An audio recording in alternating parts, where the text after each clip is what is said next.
Amigos, alunos, parceiros, retornando para a quarta parte da aula do sábado à tarde, hoje, dia 27 de fevereiro de 2021, pelo CEPEP.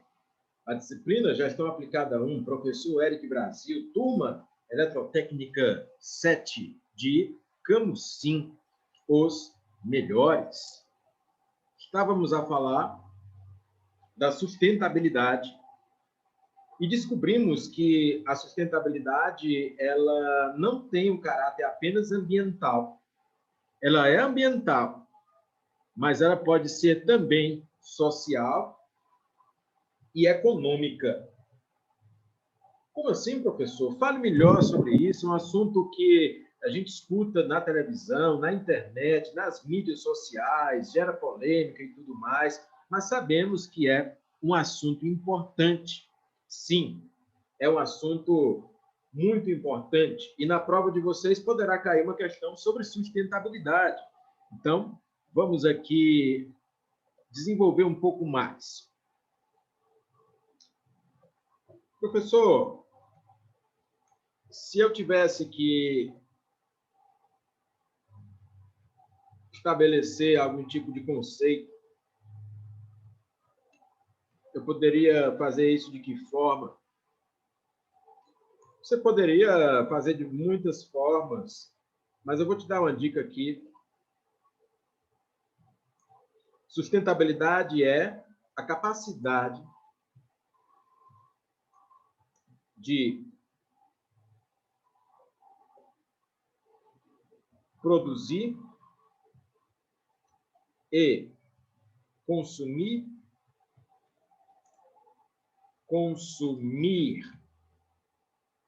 recursos de modo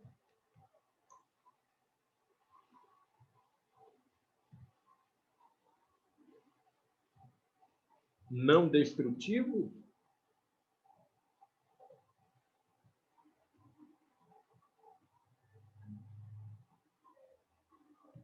e, ao mesmo tempo, renovável no longo prazo.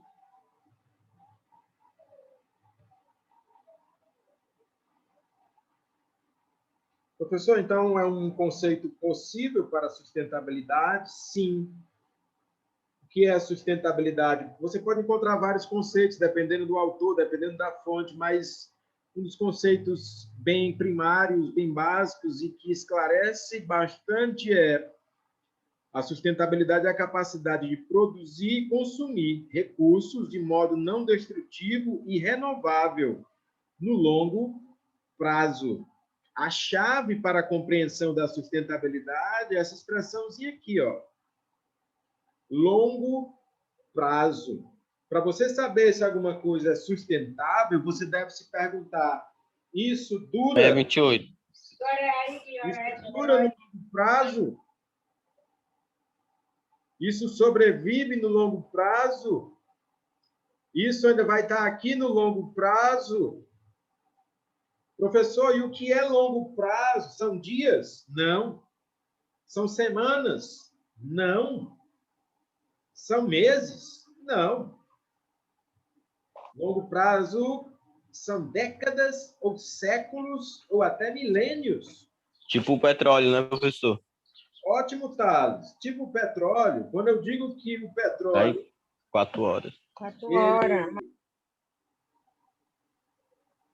É um recurso escasso e esgotável, ele poderá ser não sustentável, porque ele se acaba. E eu não consigo renovar o petróleo. Pelo menos não eu como ser humano. Uma construção, no caso, uma casa ou um prédio, é um sustentável. Pode ser, Nilson. Eu posso ter construções sustentáveis e outras não. Eu posso ter fontes de energia sustentáveis e outras não. Eu posso manter alguma coisa no longo prazo, como, por exemplo, uma matriz de energia limpa Quando eu trabalho com a energia eólica, quando eu trabalho com a energia solar, matrizes limpas, renováveis e abundantes na natureza são exemplos de sustentabilidade, não é? A energia do sol, do ponto de vista da humanidade, ela é praticamente inesgotável. É claro que o sol vai se acabar um dia. Tipo a China, né? Tipo a China, depois da bomba atômica, ela se construiu em longo prazo, não é isso? O Japão, você quer dizer, né? O Ah, Japão Japão, isso, construiu pronto. depois. Sim, o Japão adota muitas políticas e ações, né, Adriano, de sustentabilidade, de longo prazo. Mas vamos entender melhor. Sustentabilidade é a capacidade de produzir e consumir recursos de modo não destrutivo e renovável no longo prazo, mas a sustentabilidade ela pode ser ambiental,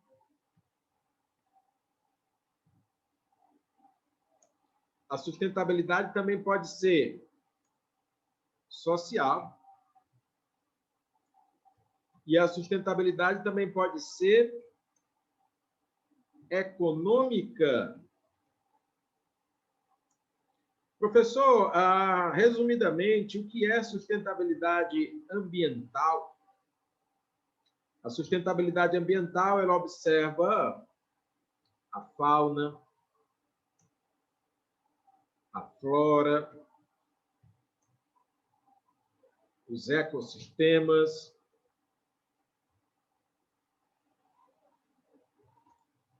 o meio ambiente. Mãe natureza. Sim, a mãe natureza, né? Por assim dizer. Professor, e a sustentabilidade social observa o quê? As pessoas em sociedade. Pessoa em sociedade. As pessoas em equilíbrio.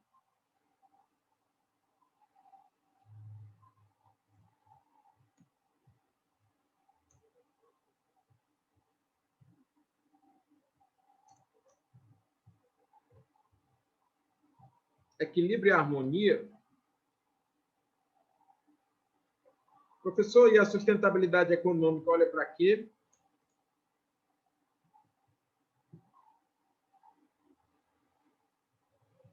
O fluxo financeiro.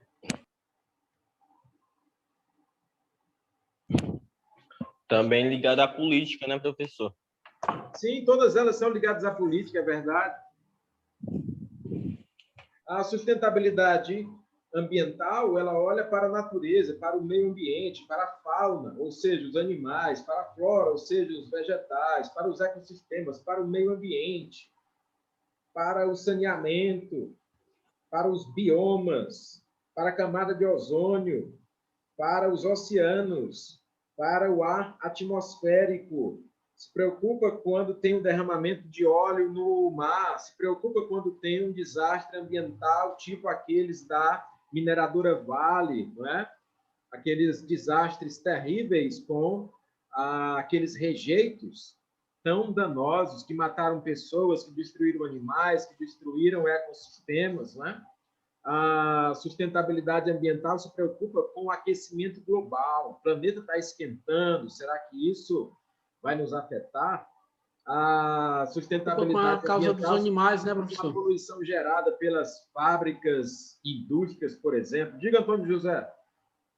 Se preocupa também com as causas dos animais, né? Quando eles pegam, tipo, aves que estão em extinção, aí tem fiscalizações para isso, né? Para que não haja.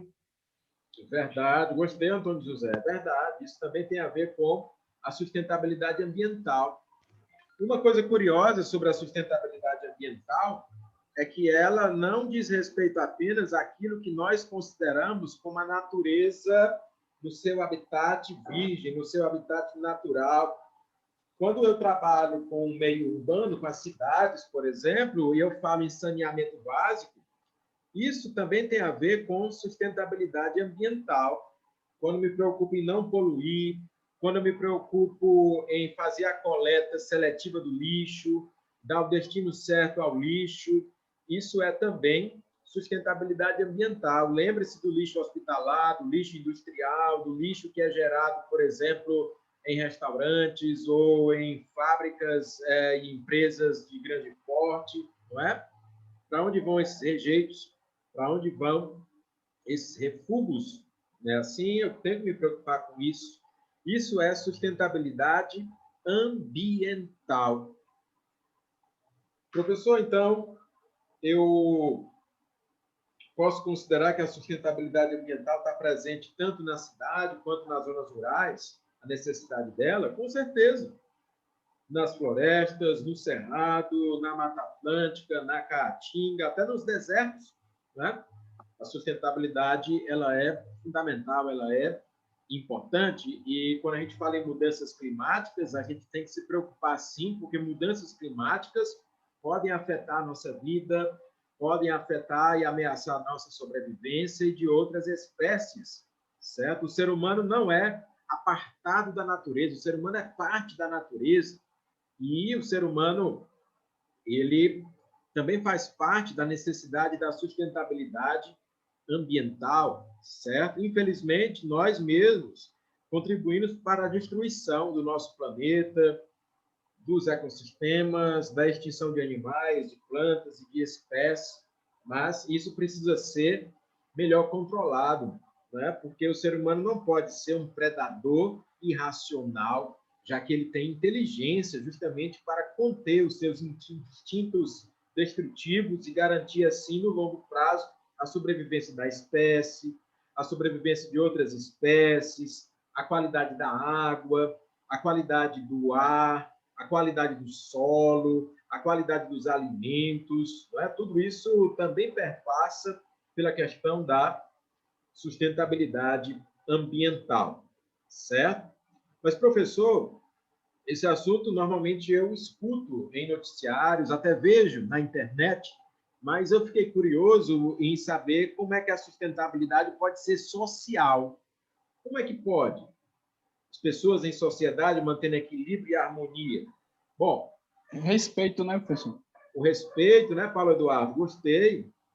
O que normalmente nós observamos é a falta de sustentabilidade social. Quando você observa a violência urbana, a intolerância, os homicídios, as agressões, os assaltos, as brigas, os conflitos exagerados, você está observando uma falta de sustentabilidade social. Estive observando que em algumas regiões existem ilhas de riqueza e bolsões de pobreza, não é? Isso é falta de sustentabilidade social, um desequilíbrio muito grande. Em Fortaleza, por exemplo, existe um shopping magnífico chamado Rio Mar Papicu. Lá no shopping Rio Mar Papicu, também chamado Rio Mar Fortaleza, existe muitas lojas, inclusive lojas de grife. Eu fui dar uma voltinha lá naquele shopping, aí pedi uma coxinha, R$ 15. Aí disse assim, me dê só uma Coca-Cola para ajudar aqui, R$ 10. Quanto é uma refeição? A refeição básica, o PF, é R$ 60. E você ainda paga o estacionamento. Quer dizer, se você brincar, você gasta R$ 500 apenas no lanche. Quer dizer, é algo absurdo. Dizem que a televisão, que o cinema não tem cheiro, né? Lá no Shopping Rio Mar tem. O cinema lá é o cinema 4D. Você assiste o filme, você vê, você escuta, você coloca o óculos especial, vê os efeitos. Se tiver alguma explosão, a cadeira treme no filme, né? Se tiver explosão no filme, a cadeira treme. Se tiver algum cheiro na sala do cinema também, você sente os cheiros, os aromas do filme. Então, é um cinema especial. E é um ambiente onde você só vê pessoas com carros de luxo. Eu nunca vi tantos carros de luxo reunidos. Eu fiquei assim, pasmo, e fiquei observando. Será que Fortaleza é uma cidade dos super ricos? Porque aqui O carro mais simples, o carro de pobre, é um Jeep Compras, né? Isso é carro de pobre. Então, que shopping é esse? Que lugar é esse? Que tanta gente rica em Fortaleza tem, que o lanche delas é R$ 15 a coxinha e R$ 10 a Coca-Cola. E o prato de comida, o PF, é R$ 60. Que lugar é esse? E eu fiquei raciocinando e observei que ao redor, no entorno do shopping, existem várias favelas, várias comunidades carentes. E aí pensei, aqui nós temos o templo da riqueza, da opulência, da ostentação, rodeado de pobreza, de favelas, de comunidades carentes. O que é isso? É falta de sustentabilidade social. Eu não sou contra você ter uma boa vida, eu não sou contra você ter acesso a coisas boas. Eu também gosto dessas coisas. Mas eu sou contra a desigualdade de um punhado de pessoas terem tanta coisa, tanta ostentação, tanta opulência e um oceano de pobreza rodeando aquela riqueza. Isso é um desequilíbrio. E aí, professor, o que é que se pode fazer para mudar, para pelo menos mitigar tudo isso e alcançar, ou pelo menos se aproximar da sustentabilidade chamada social? Uma das medidas que o próprio shopping Rio Mar Fortaleza, Rio Mar Papicu, tomou foi que eles possuem um instituto chamado Instituto JCPM, que é um instituto cujo objetivo é formar a juventude local. Eles convidam jovens das comunidades carentes, dos bairros próximos ao shopping, oferecem cursos gratuitos de qualificação profissional, como assistente administrativo, recursos humanos, informática, inglês, espanhol e outros. E depois dessa qualificação, eles fazem um convênio com os lojistas do shopping para que aqueles jovens possam participar de processos seletivos e arrumar empregos e estágios no próprio shopping. É uma medida interessante. Não resolve 100% os problemas, mas consegue mitigar bastante a falta de sustentabilidade social, garantindo emprego, renda e algumas oportunidades profissionais para a juventude local, certo? Claro que isso não acaba com a pobreza, mas é uma maneira de minimizar. Se todas as empresas fizessem isso, tivessem responsabilidade social, nós poderíamos, pelo menos, mitigar a problemática social brasileira. Diga, Diogo. Professor, tem um caso quase parecido com esse aí aqui em Camocim. Não sei se você conhece o Instituto IFCE. Conheço. Eles têm um projeto que é para retirar as crianças das ruas e criminalização. Lá eles oferecem filmes, minicursos, tarefas, dão aulas de reforço e tudo, lá no Jardim das Oliveiras. Ótimo, gostei do exemplo, Diogo. Isso aí é um exemplo interessante, né? A participação de vocês pontua nesse sentido, certo? E que essas ações possam ser contínuas, que essas ações possam ser ampliadas, que essas ações possam ser de longo prazo, né? Para daí nós alcançarmos, ou pelo menos nos aproximarmos da sustentabilidade social.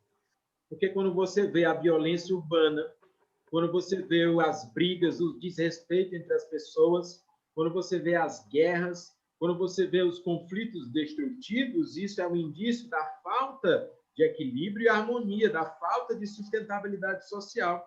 Precisamos encontrar medidas para, pelo menos, diminuir esses abismos que a sociedade criou, né? Para que aqui nós falamos de garis, zeladores, profissionais assim, mas imagine você os catadores de material reciclado nos lixões, nos aterros sanitários, né? Que se deparam ali com uma situação de insalubridade, de periculosidade, de exposição de risco da sua própria vida, da sua própria saúde, né? Para poder catar aqueles materiais e aí enviar para as indústrias de reciclagem.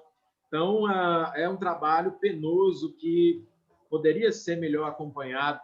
Então, a gente observa os abismos sociais ainda existentes no Brasil, ainda existentes no mundo, e precisamos lutar para diminuir essas desigualdades, para que, no mínimo, as pessoas tenham as refeições diárias, que pelo menos tenham um teto para morar. Não estou aqui exigindo luxo, não. Estou apenas colocando a situação de que o Brasil é um país rico.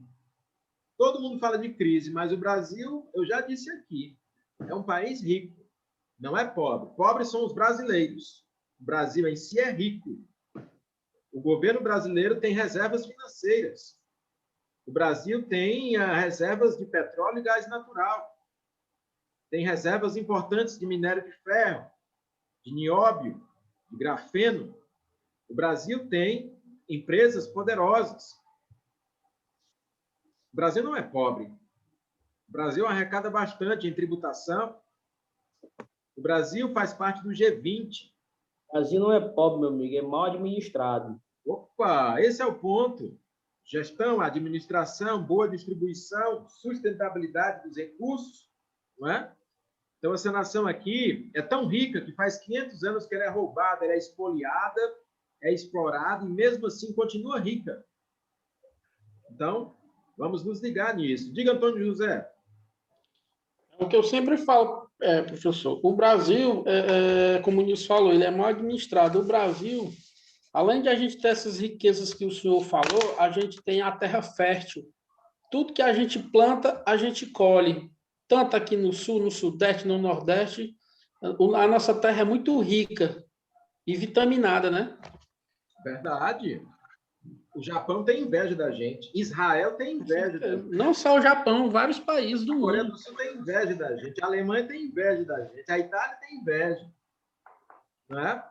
Porque, como o Antônio José falou, nós temos terras férteis e agricultáveis. O Brasil é um dos maiores produtores de alimentos do mundo. O Brasil alimenta boa parte do mundo. Isso é algo considerável. Por que não pode alimentar a si mesmo? Quer dizer que eu posso alimentar todos os cidadãos, boa parte dos cidadãos do planeta, e não posso alimentar os meus cidadãos? Tá?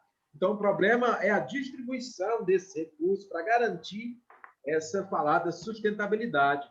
Diga, Nilson.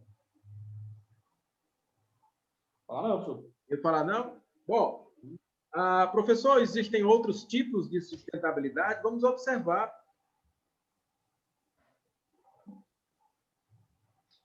Amigos, é muito importante preservar a natureza. É muito importante o equilíbrio e a harmonia entre as pessoas. Mas todos sabem que nós vivemos num mundo baseado no capitalismo. Para o bem ou para o mal, é o sistema vigente. E nesse sistema, nós precisamos pensar em sustentabilidade, em fluxo financeiro de longo prazo. Precisamos pensar em sustentabilidade econômica. Eu posso preservar a natureza, eu posso ter equilíbrio social, mas todos nós sabemos que se você não tiver R$1 no bolso, vai ser difícil sobreviver no cenário atual. Eu preciso garantir um fluxo de caixa. Eu preciso garantir uma disponibilidade de renda. As empresas precisam. Os governos precisam. As famílias precisam. Os indivíduos precisam. O que é ser sustentável do ponto de vista econômico? Você ganhar hoje R$10.000 e daqui a um mês apenas R$100 e depois nada, e depois 10, e depois R$700, você não tem sustentabilidade econômica. Mas, se você consegue ganhar um salário mínimo todo mês de maneira certa, mesmo que pouco, mas você garante esse fluxo, e esse fluxo é suficiente para cobrir as suas despesas, você tem sustentabilidade econômica. Tem gente que ganha R$2.000 por mês e vive bem. Tem gente que ganha 10.000 e vive mal, porque não tem sustentabilidade econômica. Isso vale para as empresas também. Tem empresas que têm um faturamento muito grande, mas que os custos, as despesas superam a sua arrecadação. Isso vale para os governos também. Então, a sustentabilidade econômica é uma questão de sobrevivência de longo prazo, onde eu tenho condições de manter os custos e as necessidades de minha família, de meu país, de minha cidade, de meu município, de minha empresa, no longo prazo, evitando os endividamentos. E caso eu fique endividado, que eu possa ter dívidas controláveis, né, como cartão de crédito, por exemplo, ou como outros tipos de dívidas, mas que eu possa gerenciá-las e assim garantir a sobrevivência, o consumo, a renda, esse fluxo equilibrado de faturamento e entradas de recursos, certo? Isso é um tipo importante de sustentabilidade que nós temos a obrigação aqui de alertá-los. Diga, Antônio José. Não, professor, que eu não consegui foi tirar essa mãozinha ainda daí. Tá certo, tranquilo, muito bem. Né? Então, estamos avançando aqui nos nossos conteúdos. Sabemos que a sustentabilidade é a capacidade de produzir e consumir recursos de modo não destrutivo e renovável no longo prazo. E aí temos a sustentabilidade ambiental, a sustentabilidade social e a sustentabilidade econômica. Quando você for falar de sustentabilidade, às vezes, tem coisas que envolvem todas elas. Por exemplo, você é um eletrotécnico. O eletrotécnico lida com matrizes energéticas. Né? Por exemplo, o Brasil é um país, a gente falou aqui que é um país muito rico, é um país rico também em energia. O Brasil ele tem matriz hidrelétrica, que é uma matriz limpa, é uma matriz que gera muito impacto, mas é uma matriz renovável, uma matriz limpa. O Brasil ele tem matrizes consideradas não limpas, como as térmicas, mas as usinas térmicas, as termoelétricas, ajudam a manter, por exemplo, o fluxo energético quando as reservas de energia tradicionais estão em baixa, quando os reservatórios estão em baixa, né? Nós temos aqui também como tirar energia de matrizes totalmente limpas e renováveis e de menor impacto, como a matriz eólica, energia dos ventos, né? A energia eólica gera impacto ambiental? Gera, mas é pouco, certo? Se comparado às hidrelétricas e se comparado às termoelétricas. Nós temos aqui de produzir muita energia solar. Haja vista o nosso sol aqui do Nordeste, maravilhoso, né? A Alemanha, por exemplo, que tem pouco sol, produz muito mais energia solar do que o Brasil. Né? Nós temos um potencial maior do que o da Alemanha. Então, nós podemos baratear essas tecnologias, desenvolvê-las aqui, certo? Aí tem a parte ambiental, né? Mas isso também gera um equilíbrio social maior, gera também oportunidades de emprego, renda, trabalho, né? Então, é uma sustentabilidade também econômica. Falar de matrizes energéticas e o eletrotécnico está incluído nisso é falar das três sustentabilidades juntas, certo? Imagine você analisando, né, oportunidades de estabelecer, por exemplo, um trabalho num parque solar, né, de geração de energia solar. Nós temos alguns aqui no estado do Ceará, por exemplo, né, onde as empresas conseguem não apenas a gerar a própria energia que consomem, mas também gerar um excedente para esse excedente ficar de crédito. Né? A Enel negocia com as empresas esses créditos, certo? Então, isso é um tipo de sustentabilidade magnífica que, além da geração de energia e de concorrer para a sustentabilidade ambiental, pode promover um equilíbrio social e econômico também. Né? Inclusive, em regiões consideradas pobres, podemos trazer a riqueza para onde existe tradicionalmente a pobreza. Né? É uma maneira da gente trabalhar, da gente se envolver. Certo? Alguma dúvida até aqui, meus amigos? Não, professor. Tranquilo. Eu vou encerrar essa transmissão e daqui a 2 minutos nós voltamos. Até daqui a 2 minutos.